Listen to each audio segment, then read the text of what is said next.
Добар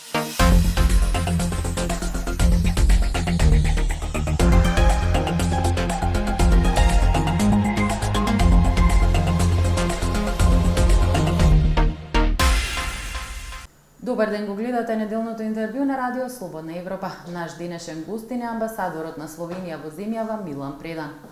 Господине Предан, Словенија го презема претставувањето со Европската Унија на 1 јуни. Согласно најавите, проширувањето ќе биде приоритет, а перспективата за Западен Балкан се очекува да биде потврдена на самитот во октомври. Што конкретно тоа значи? The EU Western Balkan Summit is going to be basically the main event during our 6 months presidency. We are expecting that it could be a summit where we could already announce or at least see a very clear perspective when it comes to the first intergovernmental conference with Albania and North Macedonia, which means that we expect that on this summit we could not just in general terms confirm the support of the EU for the EU enlargement, but already be able to present a very clear progress. And since the issue of start of negotiations with North Macedonia and with Albania is certainly going to be the main challenge for our presidency. We will, it is our, let's say, our silent goal to use the time after the forming of the new Bulgarian government.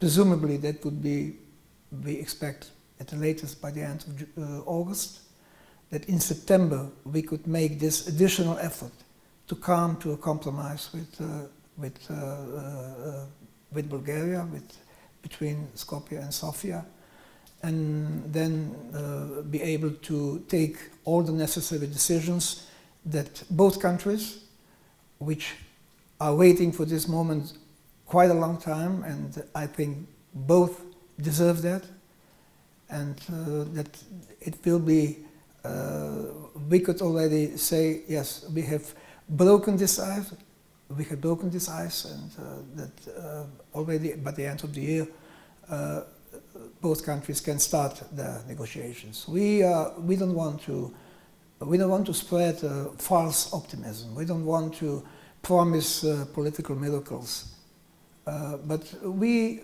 are still confident that after 2 presidencies who were trying to solve this problem, did not succeed, that it's time that this finally happens.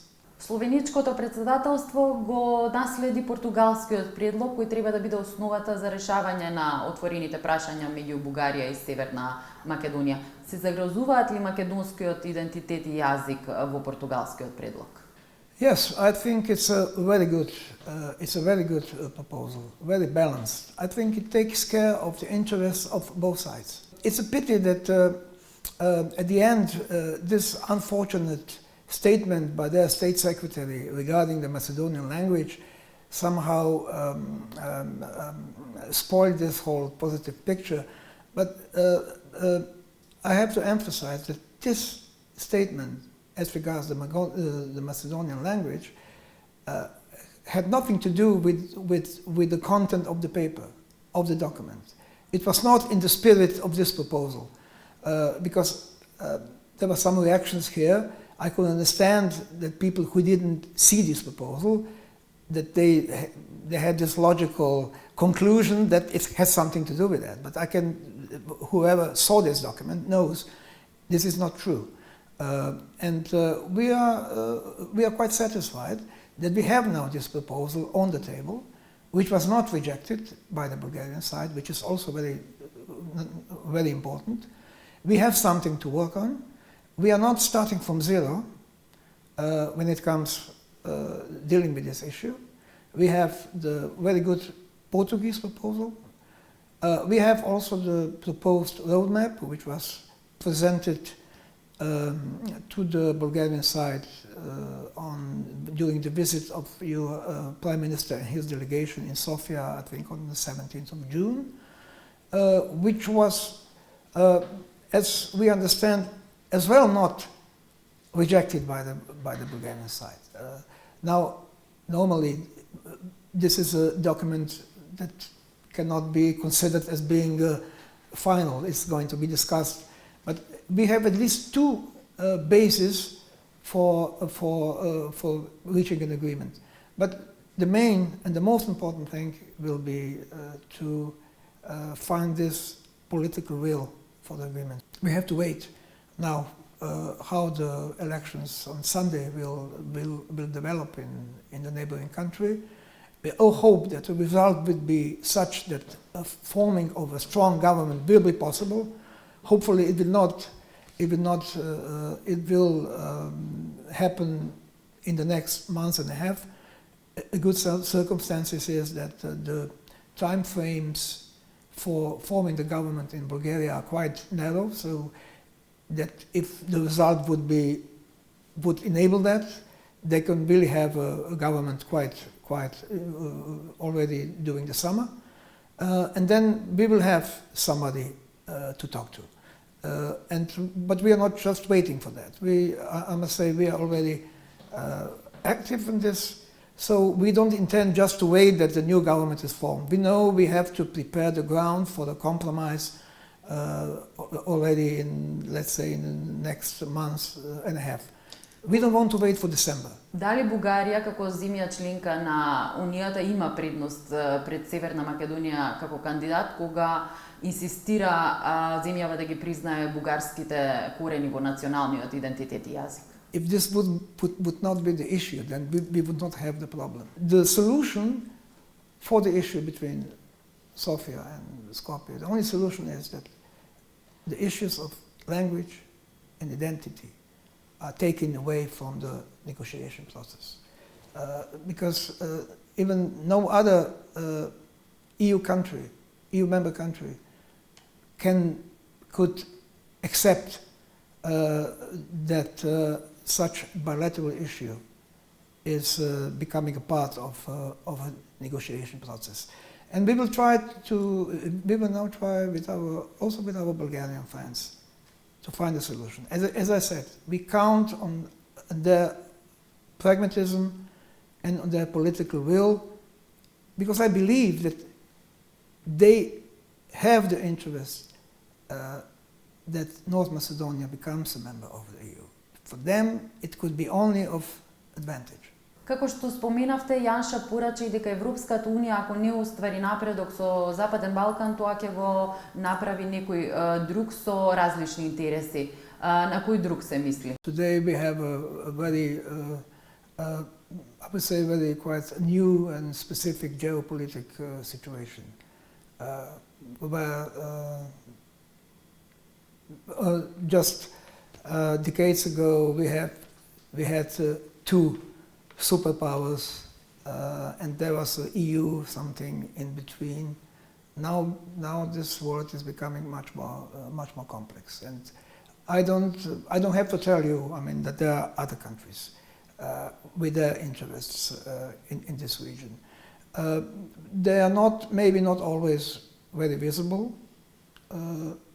I would not even claim that they are aggressive, but you know, if EU leaves this part of Europe outside of his reach, outside of influence, you know, then, as it was said in Prespa Forum, with this really clear map, you know, I don't know if you saw this map with this big, let's say, hole in the middle of Europe, practically. If this hole is not going to be filled, Europe is not going to be complete. Амбасадор Предан, Словенија негира изработка на non-paper за менување на границите на Балканот, што најде на многу реакции во Европската Унија, во регионот, а и во вашата земја. Well, I must admit, I'm already a little bit tired of answering this question.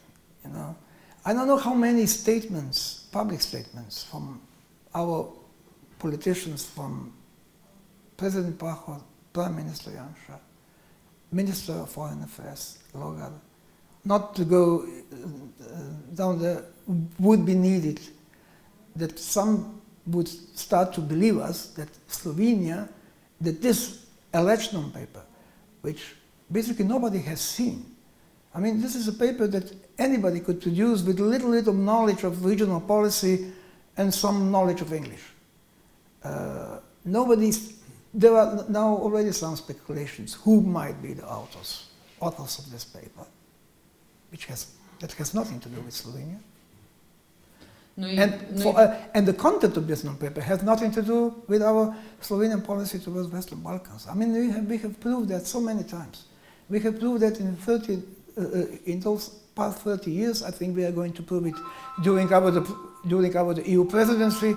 Освен решавањето на отворените прашања со Бугарија, потребно е и спроведување на реформите. Во последно време најгласни се повиците од меѓународната заедница за борбата против корупцијата во земјава.